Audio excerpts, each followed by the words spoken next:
Hi, everyone. Um, all right. So during COVID, I was still living in the area where I could have theoretically gone to church, but there was no church in person because of the lockdown. And the Zoom services were just a lifeline to stay connected. And one of my most important supports in that time. During that time, we moved far enough away that I couldn't realistically get to services in person.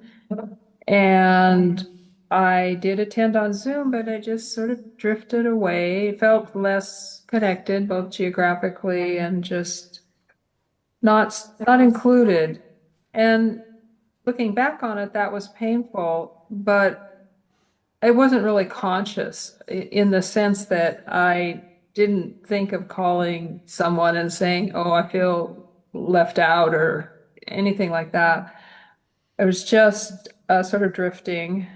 And then the Zoom inclusion outreach came, got a call, and what do you think about this? And what about that? And what can we do? And it really changed the Zoom being more interactive. And it's not the whole service, but there are some key places where we're visible. And that feeling of being seen and thought about, and that I actually matter, even though I can't be there in person. It was a big shift. And even now, when I sort of lose that focus and start to think it doesn't matter, something will happen to pull me back. Certainly today is a special day. Also, there have been so many instances of emotional and spiritual support. And the church is such a crucial lifeline of perspective in our deeply troubled times, are really frightening to me times. Spiritual, emotional strength, and maybe most importantly, the feeling that we are not alone, that I am not alone. You're there. So that's what the Zoom inclusion work has meant to me. In July of 2022, we'd been doing hybrid worship for about a year, and it was going pretty well. At least that's how it seemed from the point of view of us roomies here in the physical sanctuary. But as we just heard from Stephanie, from the Zoomy point of view, it wasn't so great, and some changes were badly needed, and as we started to make them, it made a real difference. But Stephanie also shared that what was happening was subtle, that it had not bubbled up to a conscious awareness that there were issues we could address. What tipped me off to the problem in the beginning was a book by Tiffany Jana and Michael Baran called Subtle Acts of Exclusion. It introduced me to the idea that there were little things we say or do, often quite unconsciously, that can send messages we don't intend about our relationship with someone. Messages like, you don't fit in, or you're invisible, or you really aren't very important. I call these little messages micro signals, partly because that's a lot easier to say than subtle acts of exclusion, but also because these little unconscious messages can be positive as well as negative, and both matter. But I realized that even though it seemed fine from a roomie perspective, we were actually sending our Zoomies a lot of negative micro signals. Talking without a microphone at times, doing things off camera, not acknowledging their presence except briefly during joys and sorrows. We were unintentionally sending messages to our Zoomies that they really weren't very important to us. When we realized this, we were dismayed because they are important to us. These are our beloveds. We would never intentionally send such messages. So we started the ZIG, the Zoom Inclusion Group, with Nathan Heigert and me as roomies and Stephanie as the Zoomie, and we started working with the tech team and the worship committee to make changes.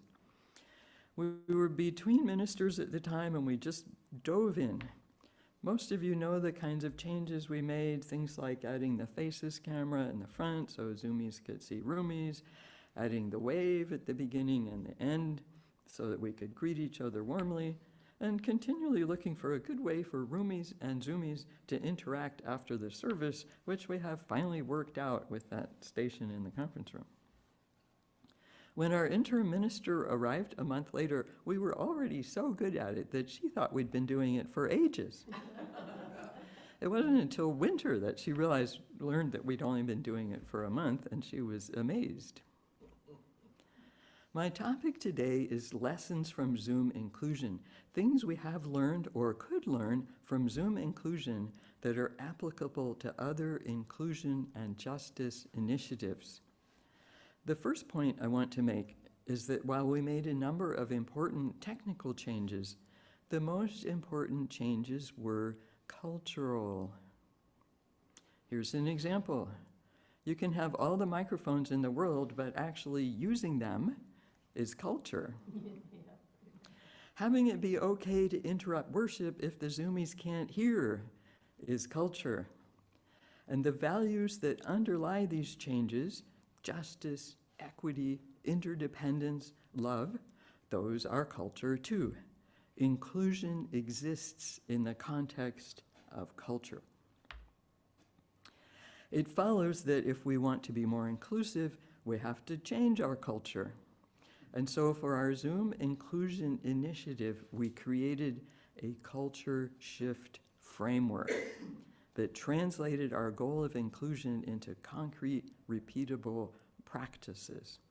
This included things like creating a team with both roomies and Zoomies, getting buy-in from key groups, tech team, worship team, getting leadership support, minister, board of trustees, experimenting with worship adaptation so everyone could see the difference and see that it was good, writing inclusive language into the worship script, creating a policy, and having a champion, multiple champions. When someone forgets to use the mic, many voices chime in with a reminder. The idea of a culture shift framework is powerful because it takes a vague goal like we want to be inclusive and translates it into practices that can actually make it happen and make it stick. This is important partly because we've used it successfully and also because it transfers readily to other justice, equity, and inclusion initiatives. The reason I'm spending time on this is not because Zoom is the most important justice issue in the world. Obviously, it's not. I'm focusing on this because Zoom gives us a relatively simple example of how inclusion can come about through culture change. It gives us a learning lab in which to practice inclusion without the complexity or emotional weight of the big historical justice issues. We can see it, we can practice it, we can notice what things change when we do. The culture change we created was not about microphones, though. It was about love and justice and how to make them real in our community.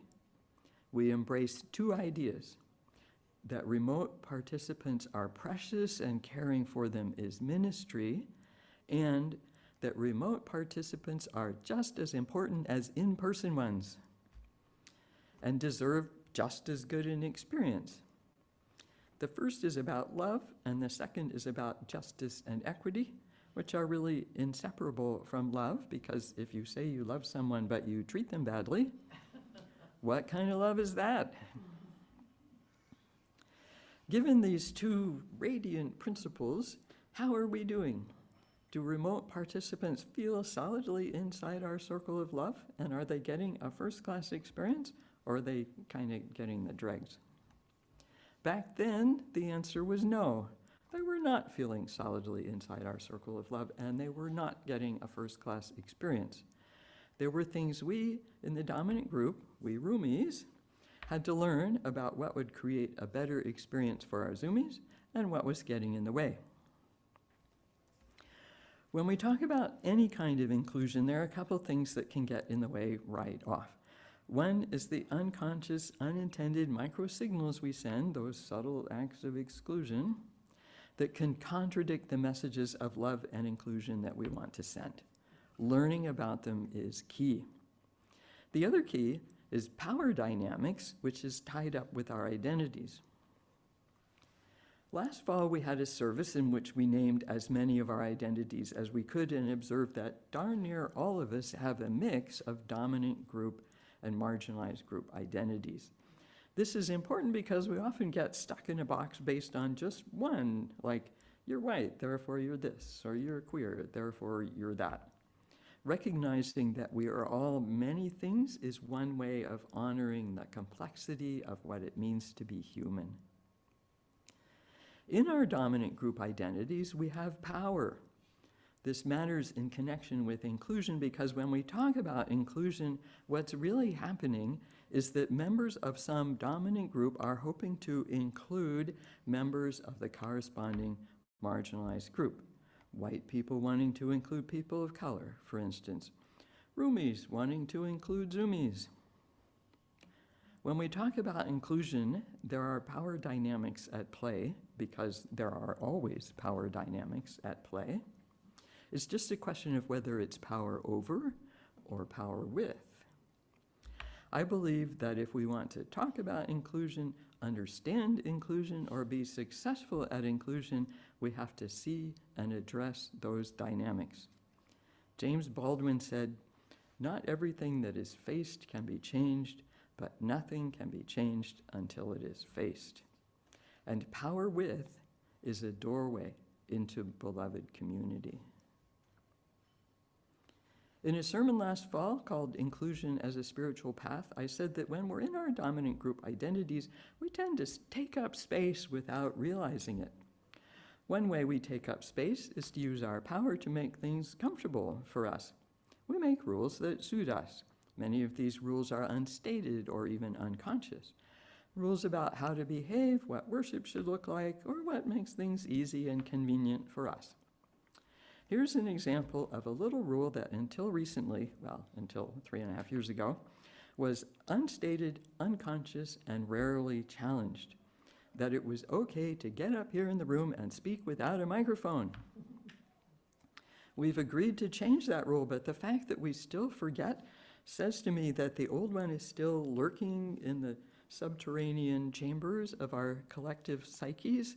Because once a rule is really embedded, we don't forget. Like, we don't start taking off our clothes because we don't forget that there's a rule that, says that's a problem. Okay, now let's pull the threads together. Here are the key takeaways about inclusion in general. 1, inclusion is a calling to make love and justice real right here among us. 2, if we have inclusion as a goal, that means we're trying to change a space we have some power to shape. So we have to notice our microsignals, own our use of power, and shift from power over to power with. 3, and last, becoming more inclusive requires a culture shift, and that requires a culture shift framework. It doesn't just happen through good intentions.